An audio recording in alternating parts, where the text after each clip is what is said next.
De l'eau potable pour la communauté rurale de Filasso, village de la commune de Sarala, région du Béré. Ainsi, la population bénéficie d'une pompe villageoise améliorée. Une réalisation du conseil municipal de Sarala à la grande satisfaction des bénéficiaires. On avait soif d'eau, on avait problème d'eau, parce qu'on n'avait que 2 pompes. Et quand le courant se coupe, on a les difficultés de l'eau. Donc on avait problème de l'eau. D'une capacité de 4 mètres cubes, l'infrastructure hydraulique est inaugurée par les autorités administratives politiques de la localité. Il s'agit pour le maire de Sarala d'améliorer les conditions de vie de ses administrés. L'eau est source de vie. La première denrée que le président de la République a promise à la population quand il est venu aux affaires, c'était de l'eau pour tous et de la matérialisation pratique des promesses judiciaires de l'État que nous sommes en train de mettre en œuvre. Occasion pour le sous-préfet par intérim de Sarala, Vanier Bi, d'encourager les cadres à toujours œuvrer pour le développement de la localité. La pompe villageoise améliorée de Filasso a coûté 15 millions de francs CFA à la mairie de Sarala.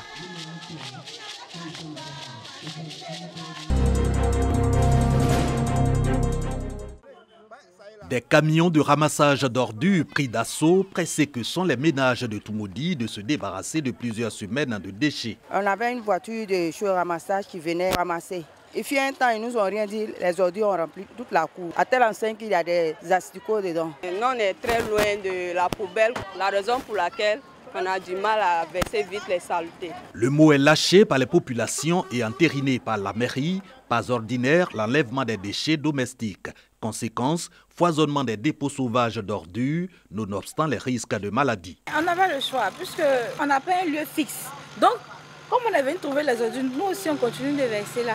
Nous, les maires des villes secondaires, nous n'avons plus la responsabilité des déchets. Mais les populations ne connaissent pas la structure en charge des déchets. Cette structure n'est pas représentée sur l'ensemble du territoire.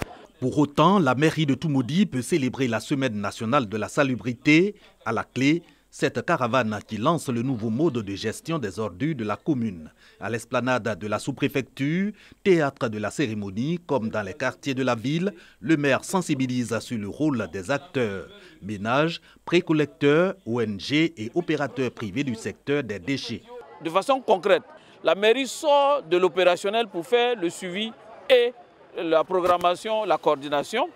Maintenant, les jeunes dans les quartiers s'occupent, pour ceux qui veulent en faire un métier, de la précollecte. Et ce qui n'est pas transformable, recyclable, alors le projet PARU, qui est un projet du ministère de la Salubrité avec le financement de la Banque mondiale, va construire le centre de transit, va prendre les déchets qui ne seront pas recyclés pour aller les envoyer vers Tiébissou, au centre d'enfouissement. Ce nouvel outil, donc un système intégré de gestion pour apporter de la valeur ajoutée aux ordures, créer de l'emploi, améliorer le cadre de vie et le bien-être. Comme ça, on aura bouclé la boucle, tout le monde est satisfait, les ordures ne seront pas un élément encombrant, mais ça crée de l'emploi, ça permet d'être utilisé comme engrais organique en lieu et place du chimique, et les gens vont payer, et puis ceux qui font ce travail-là, ça va être un travail rémunéré qui puisse leur permettre de s'occuper d'eux-mêmes et de leur famille.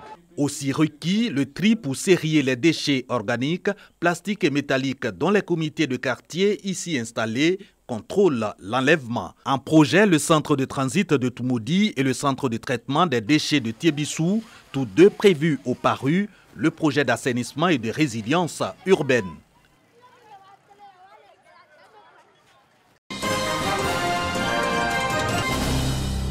Une mission de la filière Intec Coton et de la Fédération des producteurs dans les villages du bassin cotonnier. Objectif, expliquer aux cotonculteurs le contenu de la deuxième phase du programme d'urgence de soutien aux filières agricoles impactées par la COVID-19, en abrégé PRUGA 2. Dans ce deuxième programme, le gouvernement s'engage à soutenir durablement les producteurs face aux effets néfastes de cette pandémie sur leur rendement dans les champs et surtout sur leur quotidien.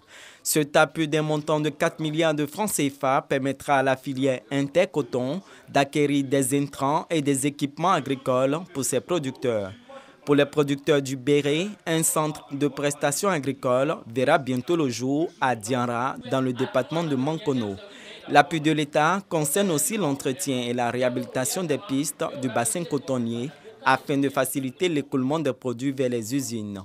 Avec cet appui du gouvernement, les producteurs espèrent augmenter leur production et améliorer sa qualité.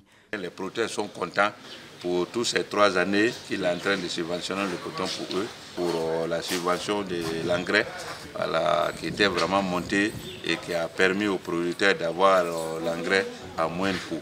Avant le PEGA 2, pour la saison 2022-2023, le prix du coton fixé à 310 francs CFA pour le premier choix bénéficie d'un appui du gouvernement à hauteur de 29 milliards de francs CFA.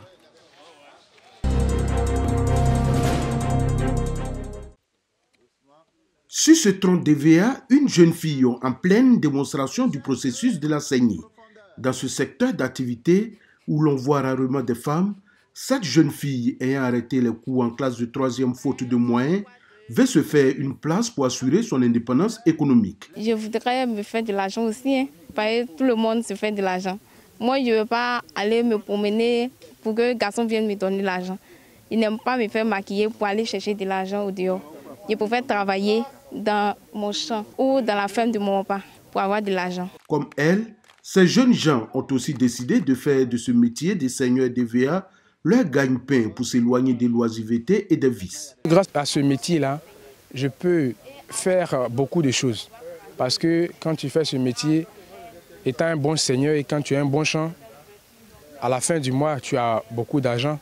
Seigneur, ça me nourrit. Parce que quand le mois finit, c'est que moi, il gagne. Je suis fier de moi. Il n'a envie de personne, c'est que moi, il a envie d'acheter, de dire qu'il gagne. Il peut faire ce qu'il veut avec. Il ne demande pas à maman, fais-moi ci, il n'y a pas besoin de papa, fais-moi ci. Le secteur de l'EVA-culture a besoin de main-d'œuvre en quantité et en qualité. L'Association des professionnels du caoutchouc naturel de Côte d'Ivoire, PROMAC, consciente de ce fait, a créé des écoles de formation dans plusieurs localités du pays. À Ngatakoro, une sous-préfecture du département de Daoukro, qui abrite l'une de ces écoles, après un mois de formation, les 20 apprenants viennent de recevoir leur parchemin. Nous avons besoin dans nos plantations, quand on tient compte des superficies que nous avons plantées, il nous faut aujourd'hui au moins minimum 150 000 seigneurs. Mais en réalité, on n'en a même pas 5 000. Donc c'est la deuxième raison pour laquelle nous sommes obligés d'interpeller les jeunes gens qui sont en ville, qui sont dans les gares, qui font la Java, qui sont encore jeunes, de venir à la terre et se former à ce métier. Parce qu'il y a un besoin énorme. Selon le directeur des opérations de la PROMAC, le métier des seigneurs d'EVA nourrit son homme.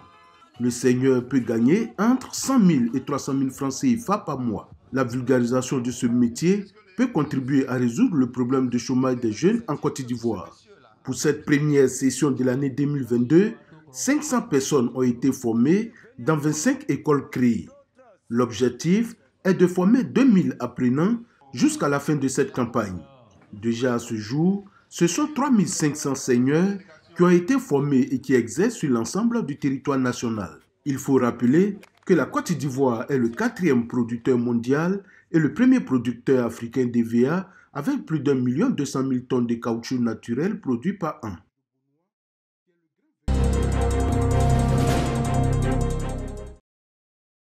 Abouakro, village du département de Béoumi, a battu le rappel de toutes ses forces vives à l'occasion de la messe d'action de grâce de son premier prêtre, Père Armand Paulin Ouraba. Un retour aux sources pour dire merci à Dieu et l'aider à raffermir sa foi dans la connaissance profonde du Seigneur. La célébration eucharistique s'appuie sur les Écritures tiré des livres des Psaumes 116, versets 12 à 13. Il est question de rendre gloire à Dieu pour ses nombreux bienfaits à l'endroit de son serviteur. Avec la grâce de Dieu, je suis devenu son serviteur.